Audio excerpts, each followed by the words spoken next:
You know, you have to love it. Paul, even in his deathbed, is still giving Rudy massive W's, because when you think of it, right? Sure, Sylvie long ago sets herself up, you can have mistress, this, that, and the third, yeah, but think about it. Paul is the reason, I think especially that Sylvie's okay with it, because you have to remember, she was used to coming around Paul's home when she was younger, right? And, you know, Paul, even his deathbed, is showing why having two swords is a-okay.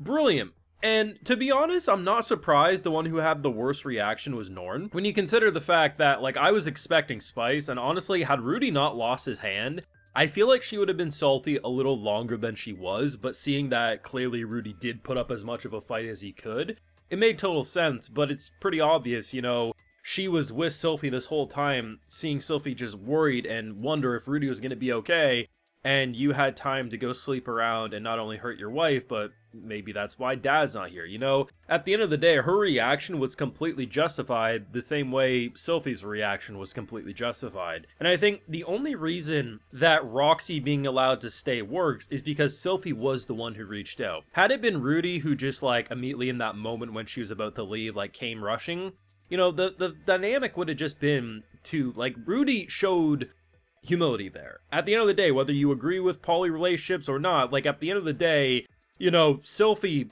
she literally said it. I expected this was... And if you think that's horrible, that's okay.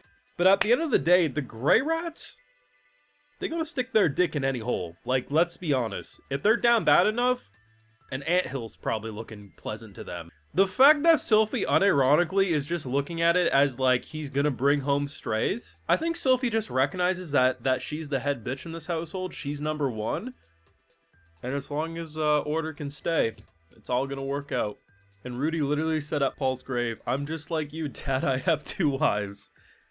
Oh, bring on season 3, which is officially confirmed, and I'm so excited to see where Rudy's journey is gonna go from here. Full live reactions over on Patreon. If you want my full link of thought to any of these episodes, it's over there exclusively. Legitimately an amazing final episode for Season 2. When you look at where Rudy's journey started and ended in Season 1 to where it started and ended in Season 2, Season 2 makes Season 1 look okay in comparison.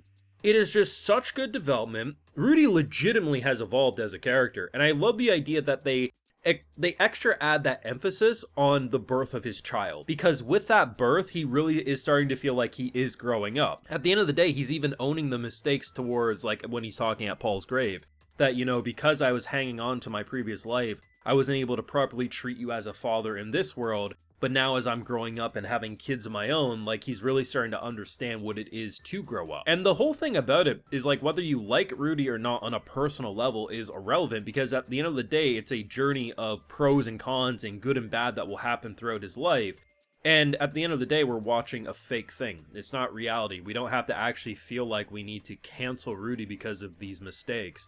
He's a character. You can hate the character, you can dislike the character, but at the end of the day, he's a character who doesn't actually exist, and it's fiction. But the thing that's great is that when you see reactions, whether that's Roxy, whether that's Sylphie, whether that's Norn, Aisha, the likes, you understand why they feel the way because they've been written very well. It would have been a disservice, and it would have felt like bullshit if Norn would have just put a big grin on her face and said, "Sure, my dad's dead, my mom's a vegetable, and my brother, who I started to look up to, is a sleazeball who brought back another woman while his pregnant wife waited." Would that have made sense for her character? Absolutely not. Her reaction made total sense. And the reason why she kind of calms down, a mixture of Sylphie being the one to bring Roxy back, and that kind of throw in your face, would you blame your dad that you're mourning? He also had two wives. I love the fact that rather than one character's perspectives being the overall perspective everyone has to follow, or they're these horrible evil people, there's complexity with human emotions, and they handled this so well. And I think for Sylphie, even if she wasn't necessarily expecting this trip for him to bring someone back home, the fact that as soon as everyone else leaves, they say, "Hey, you guys deserve your family time," she takes a look and sees blue-haired witch over here. She's got suspicions of what's about to be said.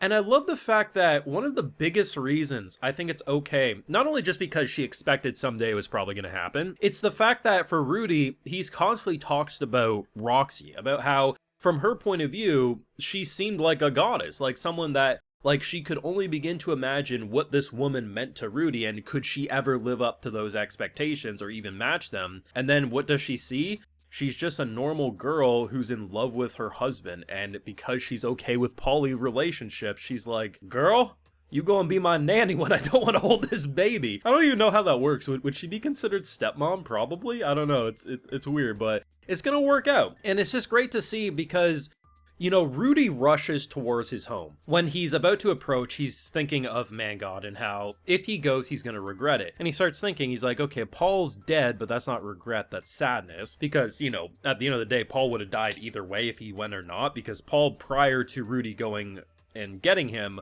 was killing himself. Like, he was exhausted mentally, physically, and just was giving up. Like, eventually he would have got killed. Roxy probably would have died had he not gone. So the idea that he's rushing, thinking something happened to Sylphie, now he's starting to worry, okay, this is where the warning comes in.